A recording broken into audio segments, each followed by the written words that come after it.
যৌথ উদ্যোগে আয়োজিত আজকের এই কনভেনশনের সভাপতি মণ্ডলীর কমরেড সদস্যগণ, মঞ্চে আসীন আছেন ভারতের গণতান্ত্রিক যুব ফেডারেশনের সর্বভারতীয় সাধারণ সম্পাদক কমরেড হিমগ্ন এবং আপনারা যারা আজকে ভারী সংখ্যায় আমাদের রাজ্যের সবকটি জেলা তথা মহকুমা থেকে এই কনভেনশনে উপস্থিত হয়েছেন, আমি আপনাদের সকলকে আমাদের রাজ্যের গণতান্ত্রিক আন্দোলনের তরফ থেকে এবং আমার নিজের তরফ থেকেও আন্তরিক শুভেচ্ছা এবং অভিনন্দন জানাচ্ছি। আমি অত্যন্ত আপ্লুত যে এরকম একটা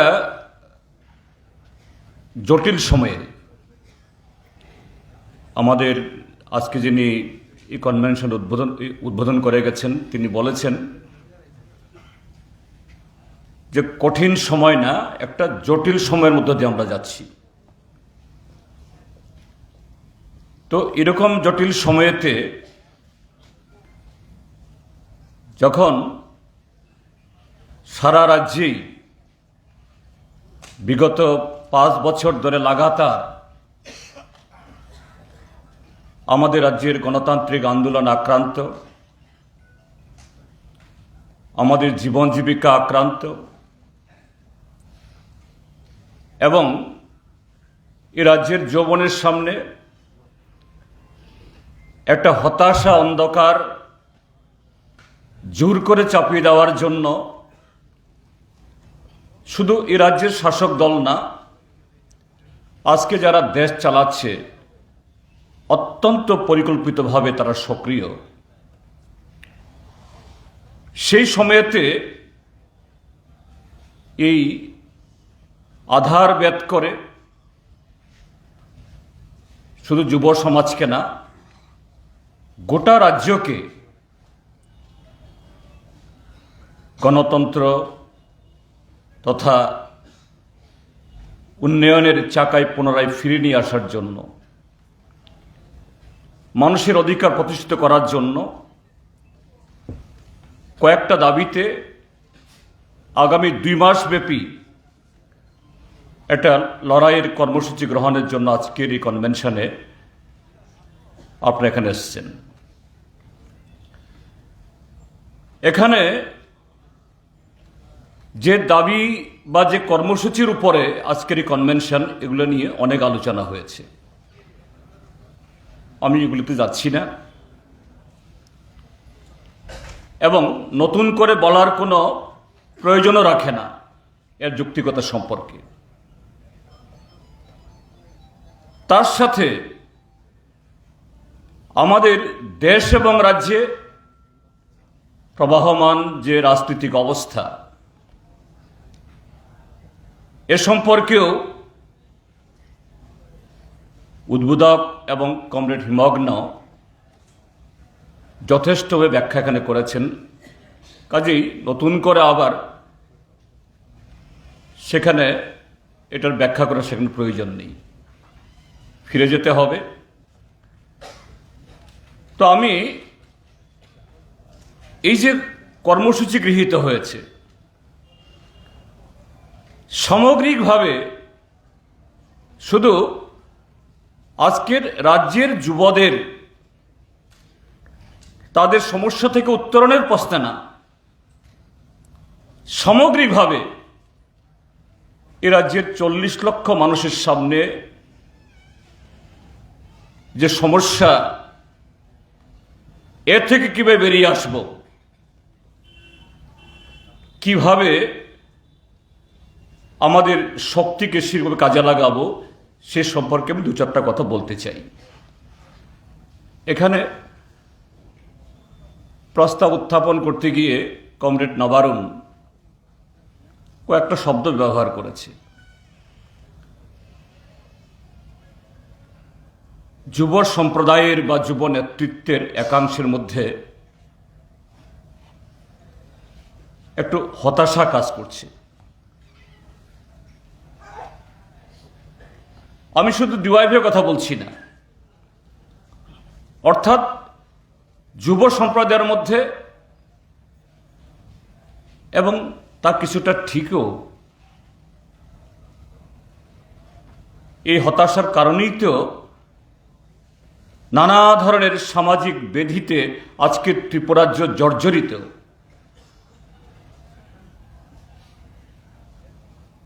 নেশাদ্রব্যের ব্যবহার, নেশাদ্রব্য নিয়ে কাজ কারবার, আজকে ভারত সরকারের যে গৃহ মন্ত্রক, মিনিস্ট্রি অফ হোম অ্যাফেয়ার্স, তাদের সরকারি নথিতে এটা জ্বলজ্বল করছে, এই 40 লক্ষ মানুষের ত্রিপুরা এই দেশের আরো অন্যান্য সমস্ত রাজ্য এবং কেন্দ্রশাসিত অঞ্চলকে ছাপিয়ে 1 নম্বর স্থান দখল করছি আমরা, যে রাজ্যের শাসক দল এক ত্রিপুরা শ্রেষ্ঠ ত্রিপুরা করতে না পারলেও অন্তত নেশাদ্রব্য পাচার এবং ব্যবহারে সারা দেশের মধ্যে শ্রেষ্ঠ ত্রিপুরাকে উন্নীত করেছে। এটা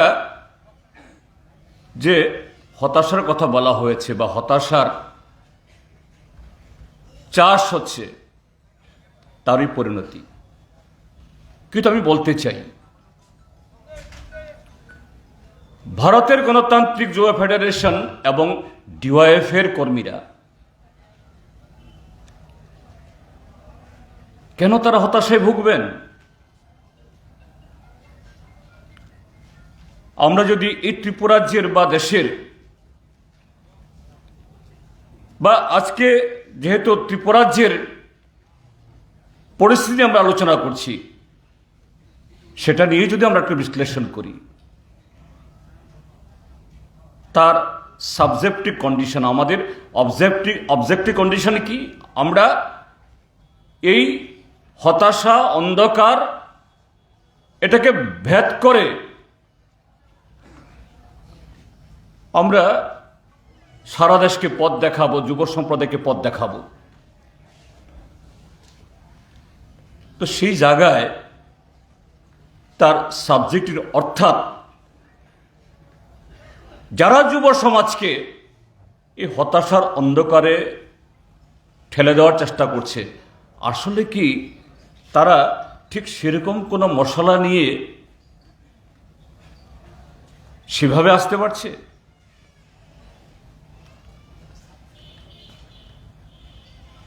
আইডিওলজিক্যাল দিক থেকেও না।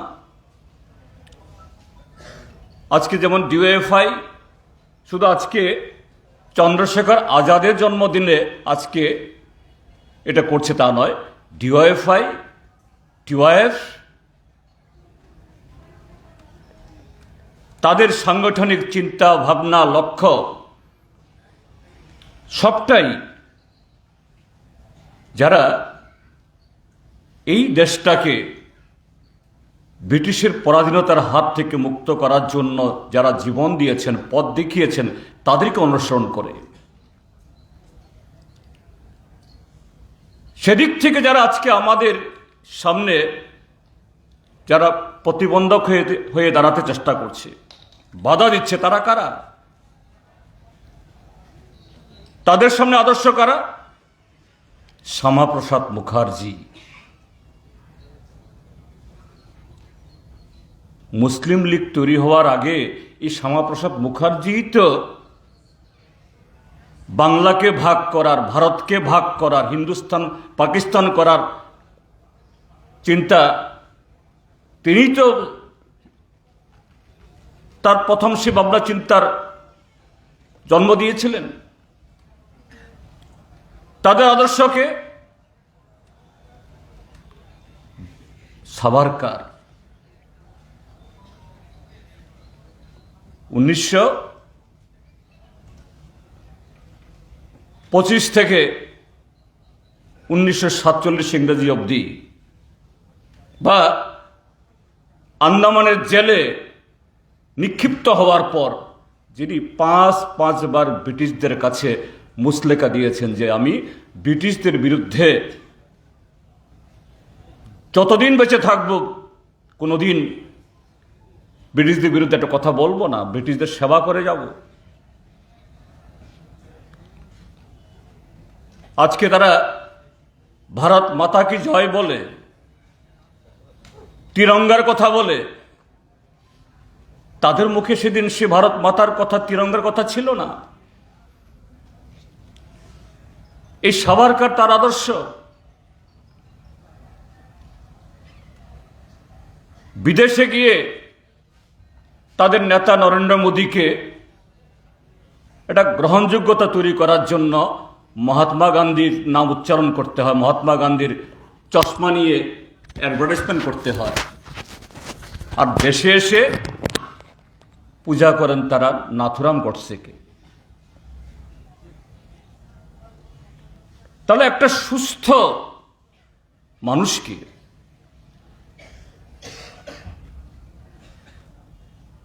যে কোনো দেশেরই ছাত্র হোক বা যুব হোক, যারা নতুন প্রজন্ম, নতুন রক্ত, তিনি যে ঘরে জন্মগ্রহণ করেন না কেন, তার ভেতরে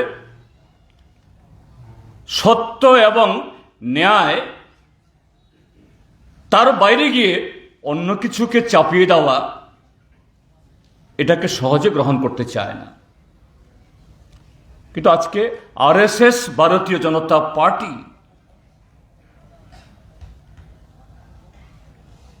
তারা এই দেশের যুব সমাজকে, তাদের একটা অংশকে, এটা আজকের মণিপুরে হোক, অনেক কথা হয়েছে এখানে, বা সারা দেশে চর্চা হচ্ছে,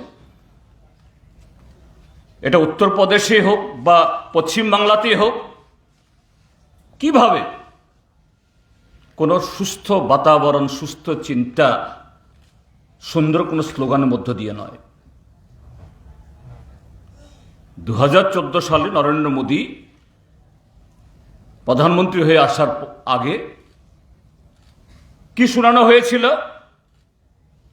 বছরে 2 কোটি চাকুরি, 100 দিনের মধ্যে 15 লক্ষ টাকা।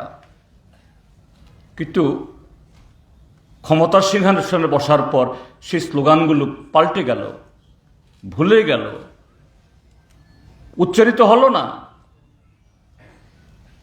চলে আসলো কি? লাভ জিহাদ। দেশের যুবকদের সামনে একটাই সমস্যা, মুসলিম যুবকরা প্রেম করে হিন্দু মেয়েদের বিয়ে করে ফেলছে, এছাড়া কোনো সমস্যা নেই। এই দেশের যৌবনে কোনো সমস্যা নেই। এই দেশের যৌবনের বা যুব সম্প্রদায়ের একটা সমস্যা, মুসলিম যুবকরা হিন্দু মেয়েদের বিয়ে করে ফেলছে লাভ জিহাদ করে। লাখে না হয় 2-1টা হচ্ছে, হবেই, কে আটকাবে এগুলো? আর কি সমস্যা? জানা পশু বলি হচ্ছে, অর্থাৎ গরু জবাই হচ্ছে, এটাই সমস্যা।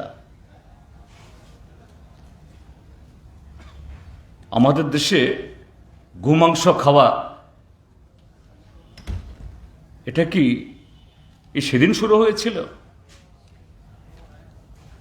যারা আমাদের বাড়িতে এখনো বয়স্করা যারা আছেন, বেদ উপনিষদ যারা পড়েন, এদের কাছে গিয়ে জানুন, বা আগের দিনের যারা একদম প্রবীণ কোনো ব্রাহ্মণ থাকলে তাদেরকে জেনে নিন। প্রাচীনতম কালে ব্রাহ্মণরা আসলে গোমাংস ছাড়া তাদেরকে অন্য কোনো মাংস দিয়ে সেবা করলে তারা অখুশি হতেন।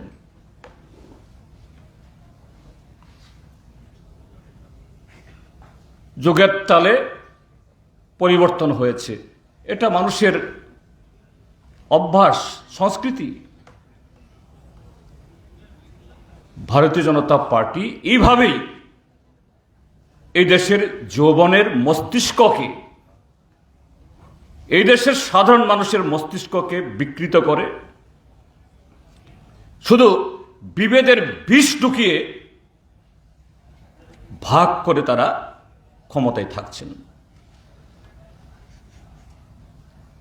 রাজ্যে আসুন, কেন ডিওয়াইএফআই বা টিওয়াইএফ এর যুবকদেরকে হতাশ হতে হবে?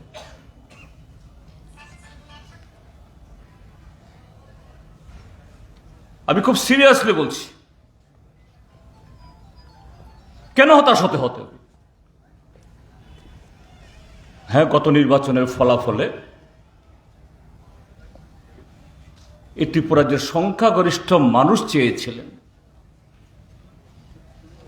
ভারতীয় জনতা পার্টি আইপিএফটির সরকার তার পতন ঘটুক।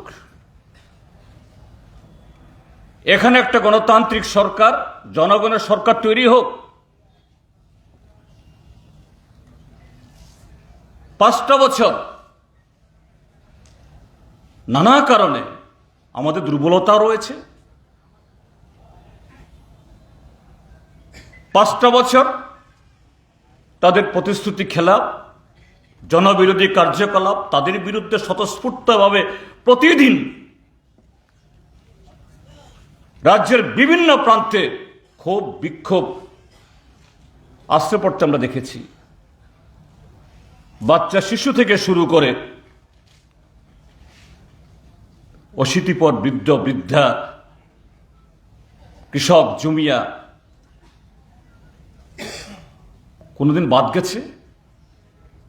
জলের জন্য, রাস্তার জন্য, বিদ্যুতের জন্য, ডাক্তারের জন্য, যুবকদের চাকুরির জন্য, স্কুলে মাস্টারের জন্য রাস্তা রক্ষা করেনি। এই ত্রিপুরাজ্যে কখনো এরকম হয়েছিল? অর্থাৎ সংখ্যাগরিষ্ঠ মানুষ চেয়েছিলেন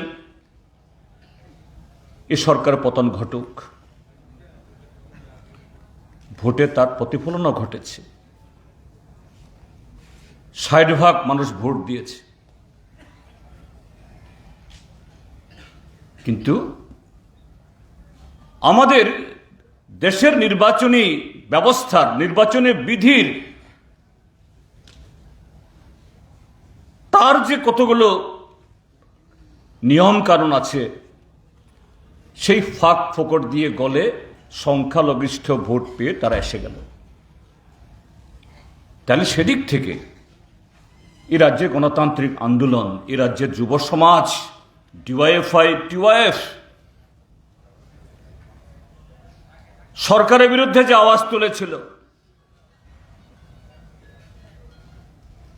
এ রাজ্যের জমানা পরিবর্তনের জন্য যে চেষ্টা করেছিল, এটা তো সেদিক থেকে, রাজনৈতিক দিক থেকে তো বৃথা যায়নি। এবং সেই জায়গাতে একটা দল যারা আবেগের উপর তৈরি হয়েছে, মিথ্যা আবেগের উপরে, তাদের সাথে যদি গোপন সমঝোতা না হতো, নিশ্চিতভাবেই আজকে শুধুমাত্র ভোটের দিক থেকে না, ভোটের পার্সেন্টেজে না, যে সরকার পরিবর্তনের দিক থেকেও এই ঘটনাটা ঘটতো, এটা ঘটেনি। আবার তারা সরকার এসছে। কিন্তু বন্ধুরা, আমি বলবো, সরকার আসার পর, সরকার আসলেই তো হলো না। আমি যে কথাটা বলছিলাম, সাবজেক্টিভ কন্ডিশন, অর্থাৎ এই সরকার যে মিথের উপরে বা তারা জনগণের সামনে যে সমস্ত প্রতিশ্রুতিগুলো রাখছে, যে সমস্ত কথাগুলি বলছে, বলুন তো কোন অংশের, কোন সেকশনের, শহর কি গ্রাম, ট্রাইবেল কি নন ট্রাইবেল, কৃষক কি জমিয়া, যুবক কি ছাত্র, কোনো একটা অংশের তার চাহিদা পূরণ করার মতো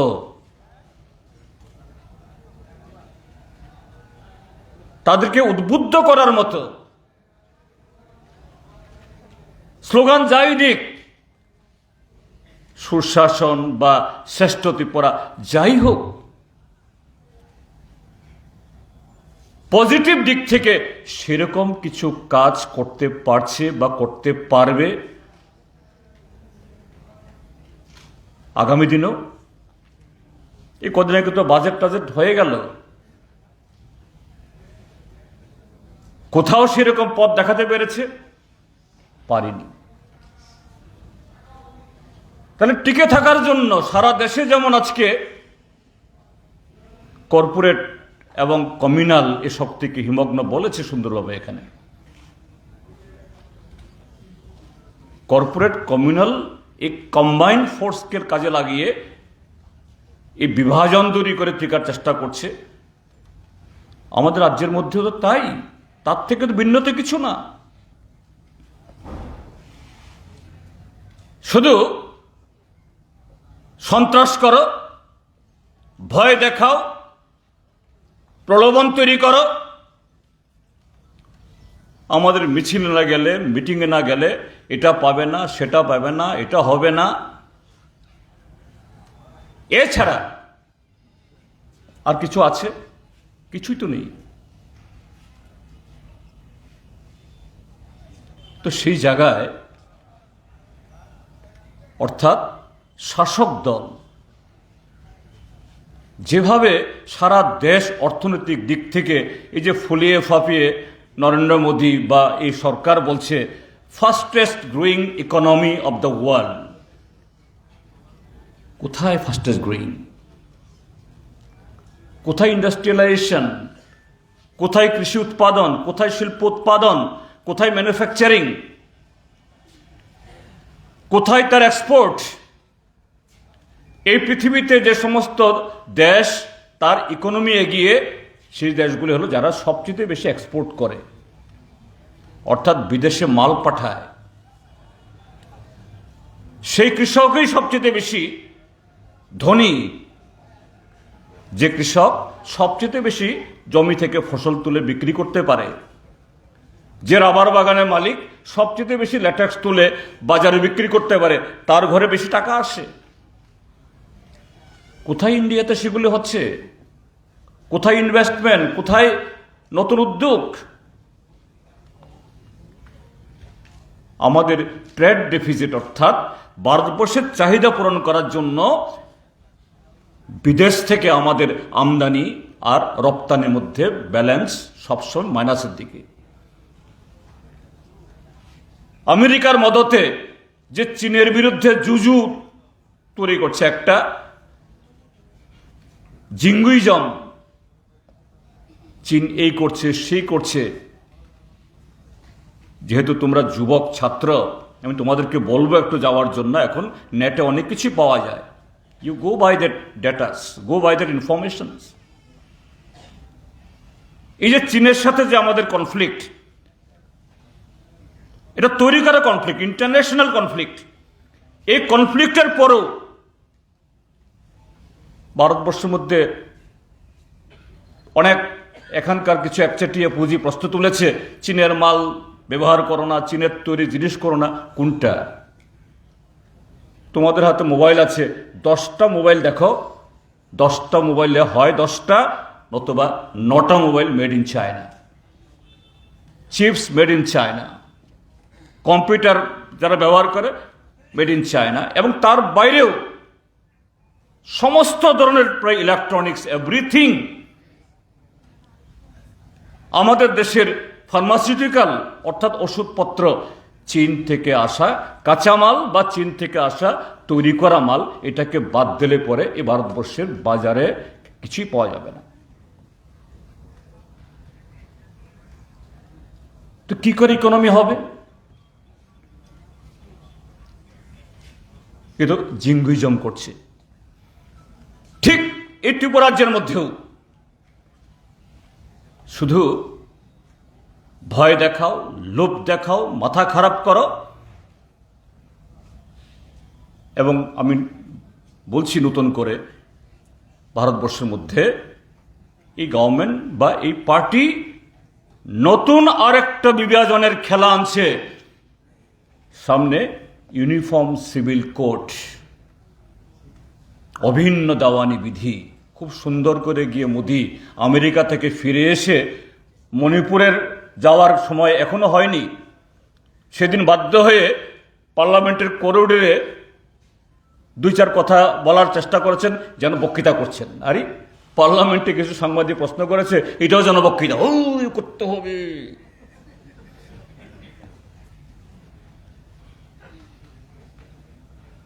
কিন্তু আমেরিকা থেকে ফিরে এসে কোথায় গেলেন? মধ্যপ্রদেশে। সেখানে গিয়ে পৃষ্ঠা প্রমুখ এবং বুথ যারা এই কনভেনর না কি জানি তারা বলে, এদেরকে নিয়ে সম্মেলন এবং সারা দেশে ওই এলসিডি লাগিয়ে সারা দেশের মধ্যে বুথ কনভেনর দিন মিটিং করছেন এবং সেখানে কি বলছেন? आने वाला दिन में हमको यूनिफॉर्म सिविल कोड लाना होगा। বলছেন কি, একই ঘরে ঠাকুর দাদা এবং বাবার জন্য কি ভিন্ন আইন হয়? বাবার সাথে ছেলের কি ভিন্ন আইন হতে পারে?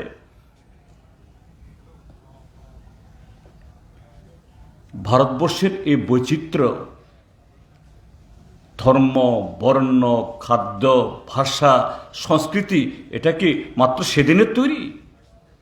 হাজার হাজার বছরের তৈরি আমাদের এই বৈচিত্র্য, এবং এই বৈচিত্র্যের সমন্বয়ের মধ্য দিয়ে আমাদের শক্তি। আর এটাকে নিয়ে এসে নতুন বিভাজনের খেলা আনবে আগামী 2024কে কেন্দ্র করে। কাজী বন্ধুরা, আমাদের হতাশ হওয়ার কোনো কারণ সেখানে নেই।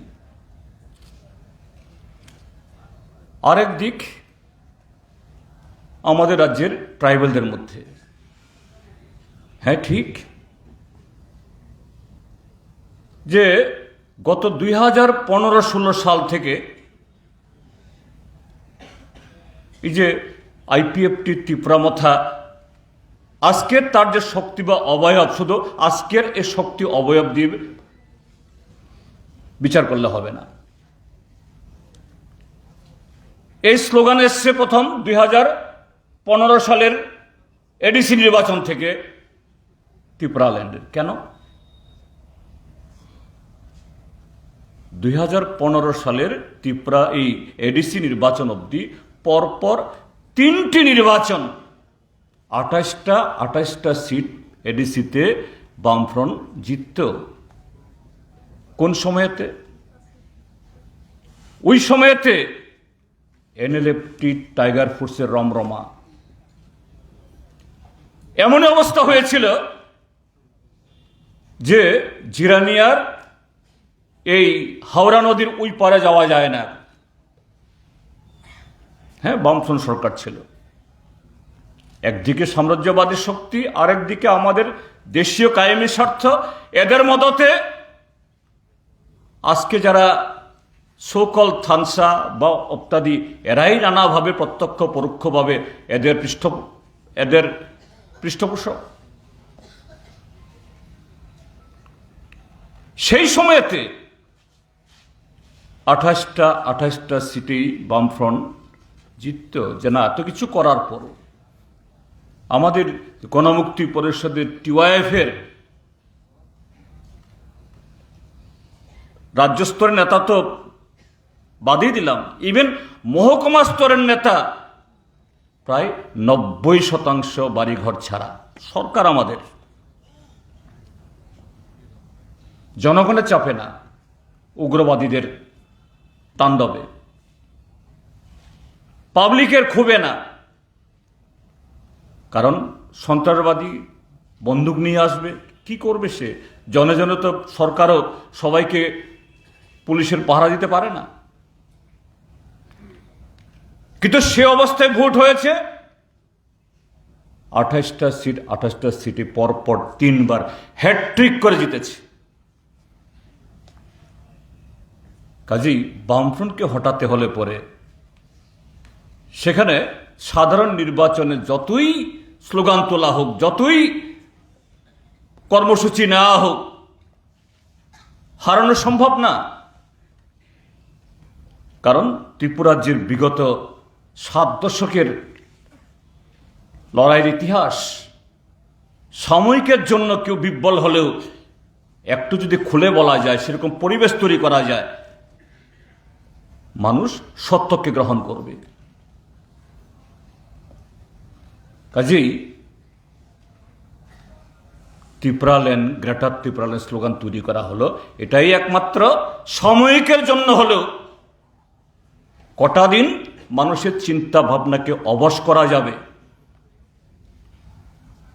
কম বয়সী ছেলে মেয়েদের কিছুদিনের জন্য হলেও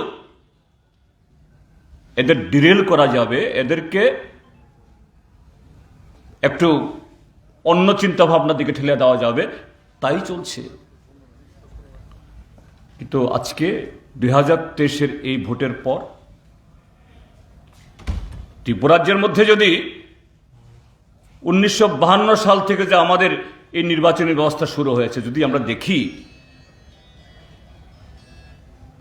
কোনো একটা আঞ্চলিক দলের সবচেয়ে বেশি ভোট প্রাপ্তি এবং সবচেয়ে বেশি আসন প্রাপ্তি, that happen during this 2023 assembly election এবং 2021-এর এডিসি ইলেকশন।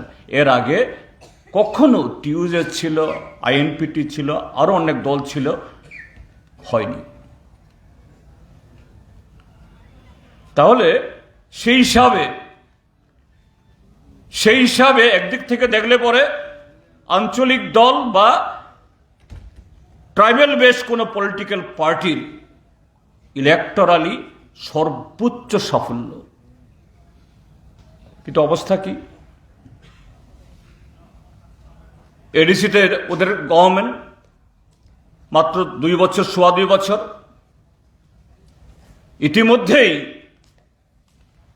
এদের পায়ের তলার মাটি খালি হতে শুরু হয়েছে। এডিসিতে এই অ্যাসেম্বলিতে 13 জন এমএলএ এবং সংখ্যা,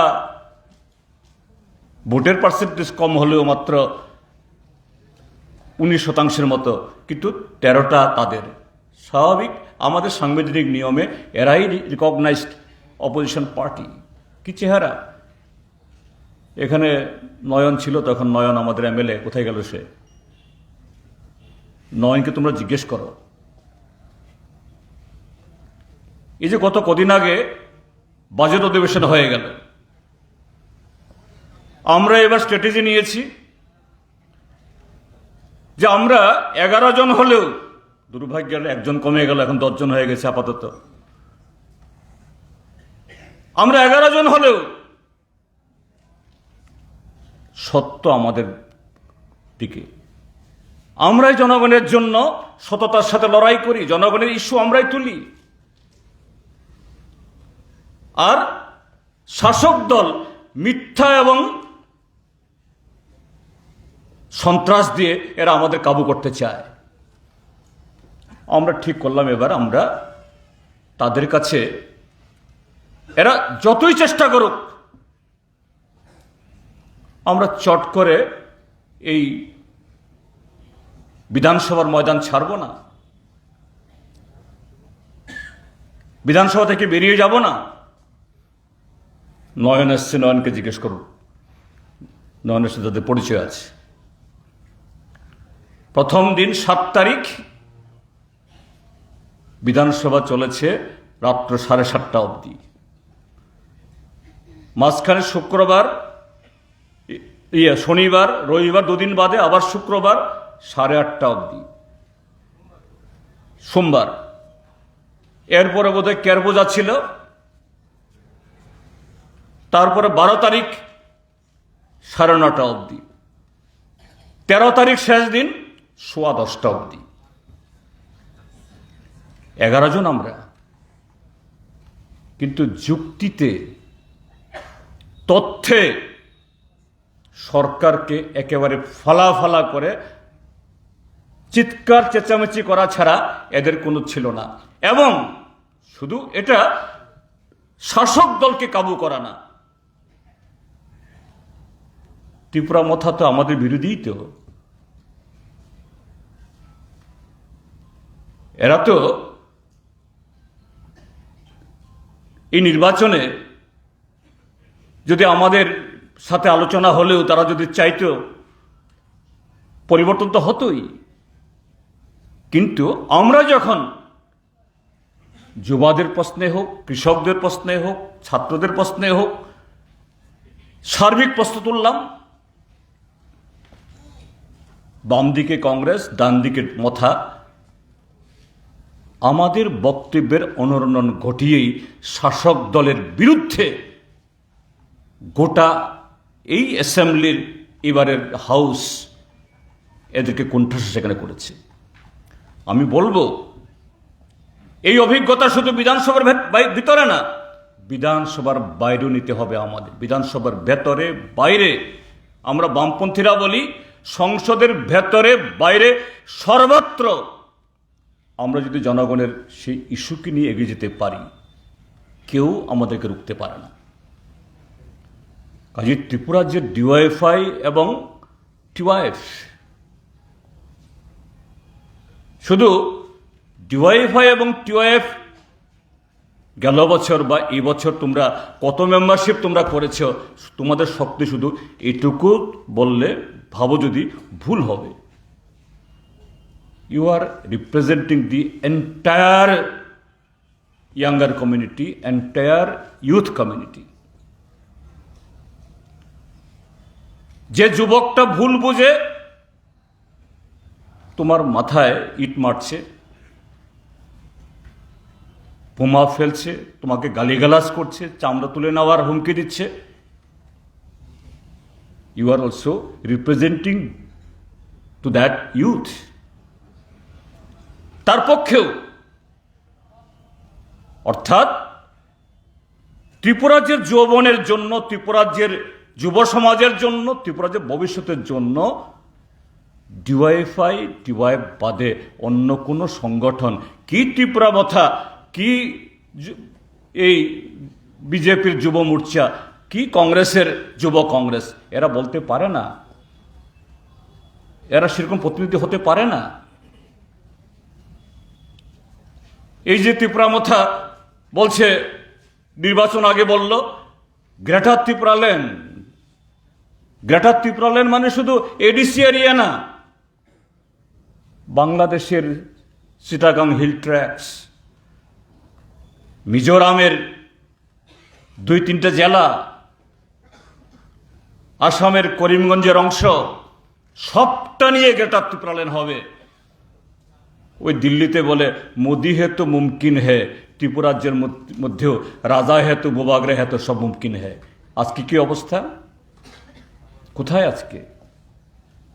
শেষ পর্যন্ত গিয়ে পর্বত্য পেল না, বাবা মুশিক দাও, এটা ইঁদুরে বাচ্চা দাও, ইন্টারলকিউটার, ইঁদুরে বাচ্চার লেজও পাওয়া যায় না। দিস ইজ দ্য ফ্যাক্ট, এটাই ট্রুথ, এটা হতে বাধ্য। কাজেই সময় সামনে আমাদের, আমরাই এই যে 125th অ্যামেন্ডমেন্ট নিয়ে আমরা নিয়ে আসলাম বিধানসভাতে। আমাদের যারা গত 5 বছর যারা এমএলএ ছিলেন, আমরা যখন বললাম যে আমাদের অভিজ্ঞতার কথা, এরা বিশ্বাস করতে চায় না। আমাদের বিধানসভার যারা আমাদের কর্মচারী বন্ধুরা বলেছেন, গত 5 বছরে কোনো একটা ইস্যু নিয়ে আধা ঘন্টাও আলোচনা হয়নি ইয়েতে। এবার এডিসির হাতে অধিক ক্ষমতা এবং অধিক অর্থের জন্য 125তম সংবিধান সংশোধনী বিল পাশ হোক। কে এনেছে? কি নাম জানি? সুদীপ সরকার। সুদীপ সরকার কোথাকার এমএলএ? বরজলার এমএলএ। এটাই বামফ্রন্ট।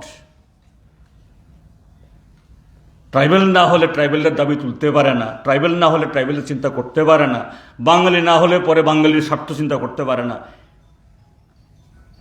এটা হয় না রাজনীতিতে। সুদীপ সরকার বরজলার এমএলএ, বিধানসভায় প্রস্তাব এনেছে এডিসির এম্পাওয়ারমেন্টের জন্য, যে বিল আটকে আছে 4.5 বছর ধরে পার্লামেন্টে, এই বিল পাস হোক। 2.5 ঘন্টার বেশি আলোচনা হয়েছে। সরকার কোনো জুৎসই জবাব দিতে পারেনি। হ্যাঁ, রতনলাল নাথ খুব নাচনি কাঁদুনি করেছে, কিন্তু কোনো জবাব দিতে পারেনি।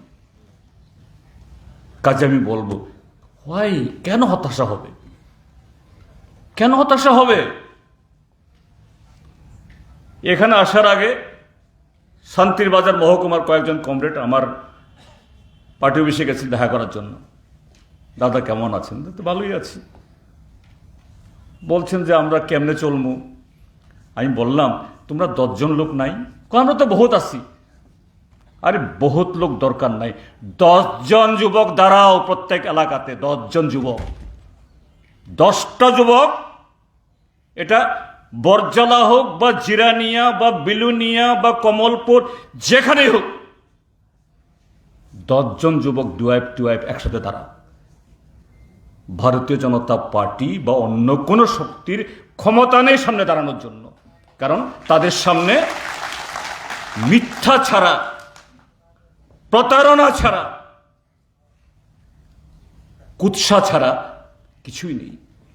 কাজেই প্রাথমিক ধাক্কা সামলে যদি আমরা সেভাবেই সর্বত্র প্রতিরোধ গড়ে তুলতে পারি, ত্রিপুরাজ্য থেকে এই সন্ত্রাস মুক্ত করা কঠিন না, গণতন্ত্র পুনরুদ্ধার করা কঠিন না, এবং যে দাবি নিয়ে তোমরা আজকে লড়াই করছো, সেই দাবি নিয়ে সারা ত্রিপুরাজ্যকে উত্তাল করা অসম্ভব কিছু না।